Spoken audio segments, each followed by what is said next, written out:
Cassidy Rivers was just an ordinary girl struggling to survive, until a single act of kindness thrust her into a world of unimaginable wealth, danger, and love. Forced to marry the mysterious billionaire heir Mason Knight, Cassidy faces betrayal, obsession, and secrets that could destroy them both.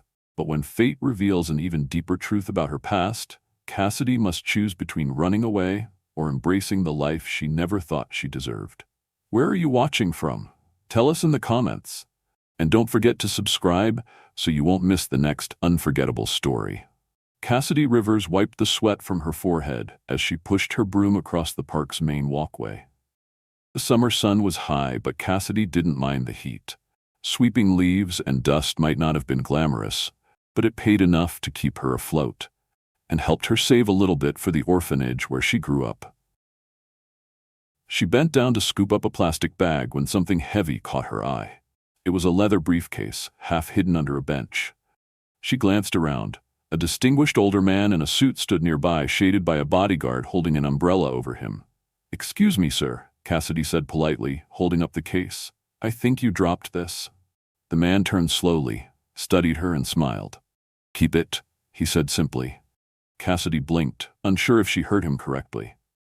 "There's $10 million in that case," he added. "All yours, on one condition." Cassidy's mouth dropped open. She laughed nervously. "Is this some kind of joke?" "No joke," the man replied, dead serious. "I'm Dominic Knight. All you have to do is propose to my grandson. Right now. He's at the city mall waiting." Cassidy stared at him. "You're serious?" "As a heart attack," Dominic said. "You're Cassidy Rivers, right? I've had people watch you. You're kind, hardworking, not greedy. Exactly the kind of woman my grandson needs." 1,000 questions swirled in her head. Why her? Why not one of the glamorous women who filled the news feeds with selfies and scandal? Cassidy thought about her debts, the orphanage's crumbling roof, the kids who needed school supplies. $10 million wasn't just life-changing. It was life-saving. "All I have to do is propose?" she asked. Dominic gave a slight nod. "That's it." Cassidy bit her lip. Against every shred of common sense screaming in her brain, she found herself saying, "All right, let's go." Within minutes, she was riding in a sleek black SUV, heart pounding so loud she could barely hear the road noise. At the mall, everything had been arranged. Dominic leaned toward her before she stepped out. "Just find him, kneel, and ask him to marry you. That's all." Cassidy nodded numbly. She scanned the bustling atrium and spotted a man setting up what looked like a pop-up corner shop. He was tall, broad-shouldered, and even from a distance, it was obvious he was devastatingly handsome. Was that him? Stealing her nerves, Cassidy marched forward. Her palms were clammy as she dropped to one knee, pulling a cheap velvet box from her pocket, a last-minute addition Dominic had insisted on. "Will you marry me?" Cassidy asked, loud enough for the crowd to hear. The air around them seemed to freeze. Shoppers stopped in their tracks. Phones whipped out. Camera flashes blinked. The man, Mason Knight, she would learn, stared down at her, stunned. "You want to marry me?" he asked, amusement sparking in his green eyes. "Do you even know my name?" Before Cassidy could answer, Dominic appeared beside her, grinning like a proud matchmaker. "I'm Mason," the man said finally, chuckling. "And, yeah, sure. Why not?" Suddenly, balloons popped overhead. A huge banner unfurled from the balcony. "Will you marry me?" Staff from the mall appeared, carrying cakes, champagne, and gifts. It was like stepping into a bizarre dream. Cassidy gawked, too stunned to move. Then it clicked. The smiling older man wasn't just some rich guy. He was Dominic Knight, the founder of Knight Enterprises, one of the wealthiest and most influential men in the country. And this Mason, his only heir. Before she could react, Mason slipped the ring onto her finger. It fit perfectly. "You can call me Mason, or Babe if you prefer," he teased, his voice low enough only she could hear. Cassidy's face flamed red. Dominic clapped a hand on her shoulder. "Welcome to the family, my dear. Let's get you home." Still shell-shocked, Cassidy was ushered into a waiting car, her mind spinning faster than it ever had in her life. She leaned back against the plush seat and stared out the window, whispering to herself, "What on earth have you just gotten yourself into, Cassidy Rivers?" Cassidy barely had time to catch her breath before the sleek car pulled up in front of an enormous mansion that looked more like a castle. Marble pillars, endless windows, and manicured gardens stretched out before her. She swallowed hard as Dominic helped her out of the car. Mason had already disappeared inside, leaving her to follow. The inside was even more intimidating. Sweeping staircases, gold accents, enormous chandeliers. Cassidy felt like a mouse that had accidentally wandered into a king's court. A woman in a neat uniform approached and smiled warmly. "Miss Rivers." "Welcome," she said. "I'm Linda, the head of the household staff. Please, make yourself at home." Home? Cassidy almost laughed aloud. Nothing about this place felt like home. But Linda's kindness helped her relax a little. Dominic had a few words with Mason before retreating to his office, leaving Cassidy standing awkwardly in the grand foyer. Mason reappeared in jeans and a crisp white shirt, far too casual for how intimidating he looked. "You hungry?" he asked, glancing at her with surprising softness. Cassidy shook her head quickly. "I'm fine, thank you."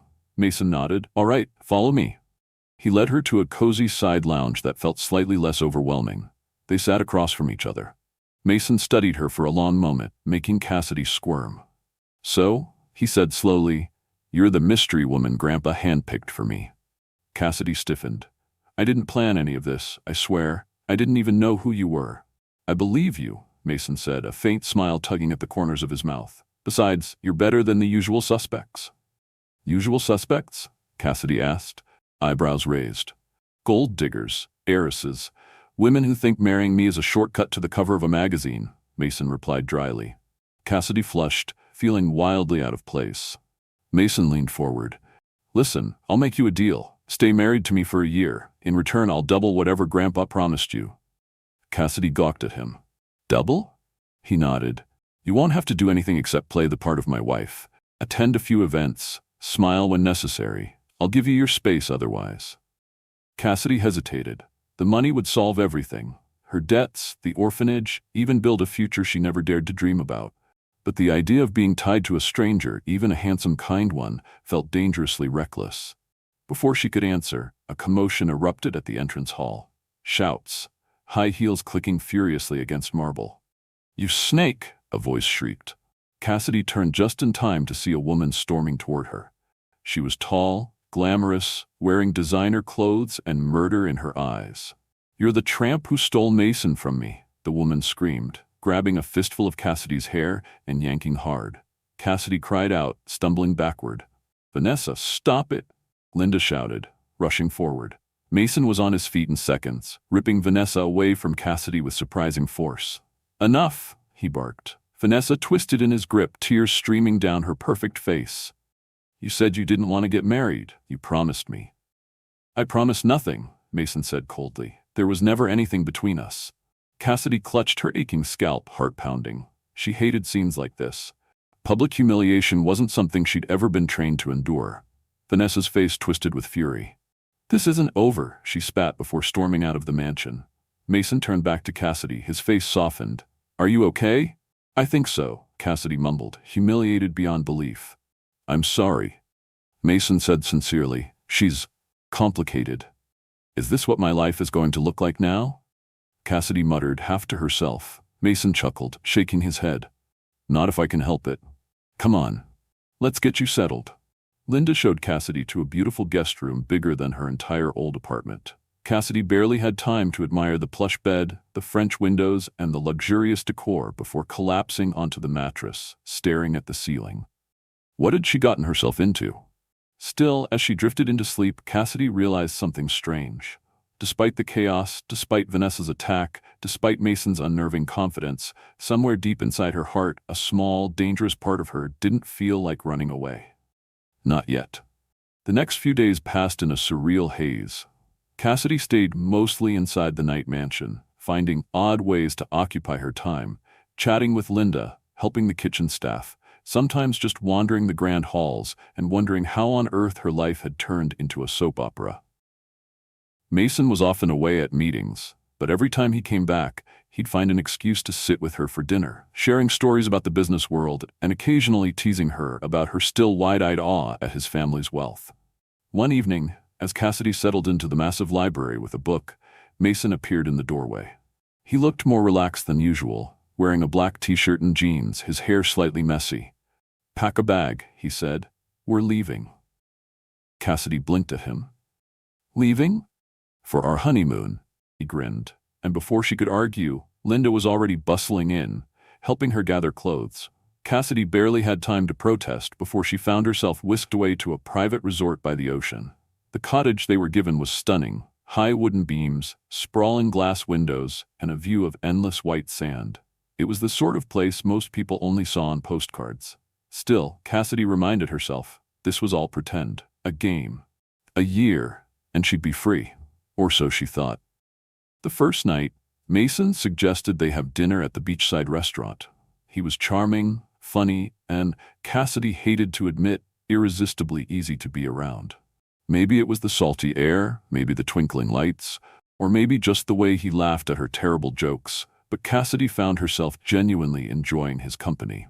Later, they walked along the shoreline, barefoot, the waves lapping at their toes. Mason suddenly stopped and looked at her, his face serious under the moonlight. "I know this started out crazy," he said, voice low, "but I'm glad it's you." Cassidy opened her mouth to answer, but Mason leaned in and kissed her. It was supposed to be quick, friendly, a thank you for playing along. But when his lips met hers, it was as if the world slipped sideways. The kiss deepened, slow and heated, and Cassidy's hands moved of their own accord, tangling in his hair. For a moment, she forgot about everything: deals, money, expectations, and let herself feel. They stumbled back into the cottage, laughing breathlessly. Mason swept her up easily, carrying her to the bed, and Cassidy didn't resist. She should have. She knew she should have. But that night, she didn't. Morning light streamed through the windows. Cassidy woke slowly, her body aching pleasantly in ways she had never known before. Reality slammed into her all at once, and she sat up sharply, pulling the sheets to her chest. Mason wasn't in bed. She heard clattering in the kitchen and cautiously got up. She found Mason humming to himself, flipping pancakes at the stove like nothing monumental had happened between them. "Good morning," he said brightly. "Perfect timing. Breakfast's almost ready." Cassidy stared at him, feeling like she'd crossed some invisible line that could never be uncrossed. "You look way too happy," she muttered. "Meanwhile, I feel like I got hit by a train." Mason laughed and glanced over his shoulder. "Hey, you didn't exactly fight me off, you know." Heat rose to Cassidy's cheeks. She had no defense because he was right. Before she could formulate a witty comeback, there was a knock at the door. Mason wiped his hands and went to answer it.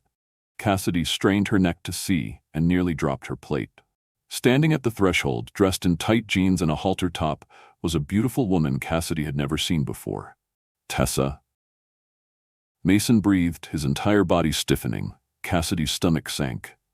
"Mason," the woman said sweetly, stepping forward. "I'm back. Didn't I promise I would return for you?" Cassidy stood frozen, the pancake forgotten in her hand, as the woman's eyes slid over to her with a venomous gleam. "Who's the new girl?" Tessa asked, her voice dripping with fake innocence. Cassidy tightened her grip on the plate, suddenly realizing this so-called honeymoon had just turned into a battlefield. Cassidy felt her pulse in her ears as Tessa crossed the threshold without being invited, her heels clicking sharply against the polished floors. Mason stepped in front of Cassidy instinctively, shielding her from Tessa's hawkish gaze. "Tessa, you shouldn't be here," Mason said, his voice tight. "I had to see you," Tessa pleaded, her voice suddenly trembling. "You didn't even give me a chance to explain. You owe me that much, Mason." Cassidy remained silent, arms crossed tightly over her chest. She wasn't about to interfere, but she wasn't going to leave either. This involved her now, whether she liked it or not. Mason shook his head. "You disappeared, Tessa. You walked away without a word 5 years ago. You don't get to come back and demand anything." Tessa's eyes brimmed with tears. She turned her gaze on Cassidy, bitterness shining through the cracks in her fragile facade. "You really replaced me with..." "Hey?" Cassidy flinched but stayed where she was. Mason's hand found hers, squeezing it reassuringly. "Yes," he said firmly.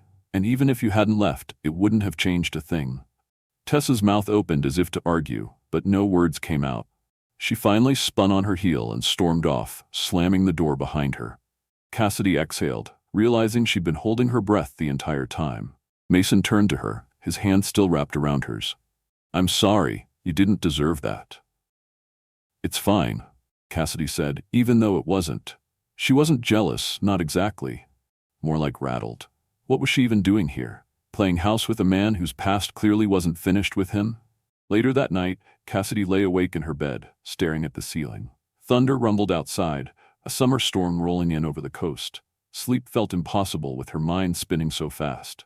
A sudden crash startled her. She sat up, heart pounding. Was that the back door? Pulling on a sweater, she crept into the hallway. Mason was already there, frowning toward the sound. "Stay here," he whispered. Cassidy didn't listen. She followed him quietly through the darkened cottage. When they reached the kitchen, they both froze. The back door had been forced open. The wind howled through the broken frame.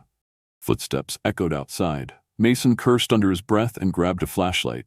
He swung it toward the yard, catching a glimpse of a figure darting into the woods. "Stay here," he said again, and this time Cassidy obeyed, shivering as she locked the door behind him. Minutes felt like hours as she paced the kitchen. Finally, Mason returned, dripping wet and scowling. "Who was it?" Cassidy asked. "I couldn't catch them." But he held up something small and shiny, a bracelet.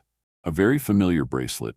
Cassidy gasped. "That's Vanessa's. She was wearing it when she attacked me at the mansion." Mason's face darkened. "That settles it. She's not just crazy, she's dangerous." They didn't sleep that night. Instead, they stayed curled up on the couch, a blanket thrown over their shoulders, whispering about everything. About Tessa, about Vanessa, about their insane fake marriage. At some point, as the storm raged outside, Cassidy leaned her head against Mason's shoulder. "I don't know how I ended up here," she whispered. Mason chuckled softly. "Neither do I, but I'm glad you did." Cassidy's chest tightened painfully. She wasn't supposed to care. She wasn't supposed to let herself feel anything real. But Mason's warmth, his quiet strength, it was all too much to resist. The next morning brought no peace. Dominic showed up at the cottage with a grim expression and 2 police officers. After hearing about the break-in, he'd arranged for extra security and insisted Cassidy and Mason stay at one of his private estates until the wedding, which he decided would be pushed up immediately. "I won't risk another incident," Dominic said firmly. "The sooner you're legally bound together, the safer you'll be." Cassidy barely had time to process his words before she found herself in another whirlwind. Tailors, wedding planners, florists, all descending on the estate like a colorful army. And through it all, Mason stayed by her side, calm and steady, his hand finding hers whenever the chaos overwhelmed her. She didn't know what the future held. She didn't even know if she was making the biggest mistake of her life.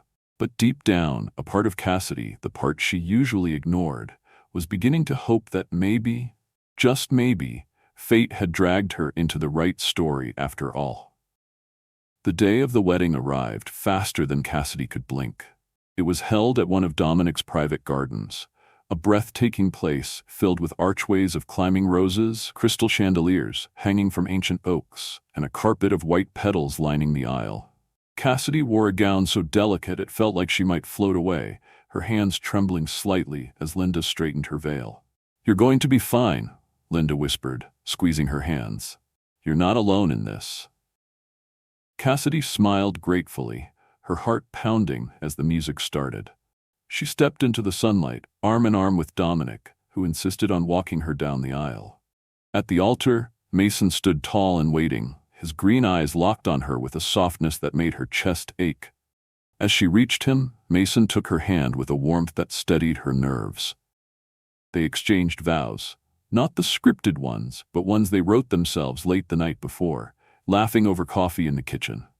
"I didn't expect you," Mason said quietly, his voice rough with emotion. "But you are the best thing that ever happened to me." Cassidy blinked fast, trying to keep the tears at bay. "You're not what I planned," she replied. "You're what I needed." The officiant smiled warmly. "By the power vested in me, I now pronounce you husband and wife. You may kiss the bride." Mason didn't hesitate. His hands framed her face as he kissed her, slow and deep, sealing their reckless, beautiful fate. The crowd erupted in cheers, and as Cassidy clung to him, she realized something simple and terrifying. She wasn't pretending anymore. After the ceremony, the reception buzzed with energy. Guests mingled under twinkling lights strung between trees.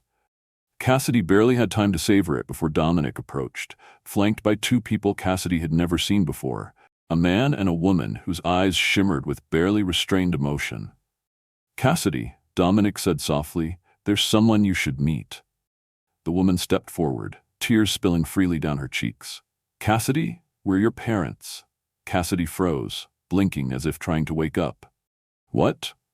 "This is Richard and Diane Donovan," Dominic explained. "Your real mother and father. We found them." Richard's voice broke as he said, "We lost you when you were just a baby. There was a hospital fire. We searched everywhere."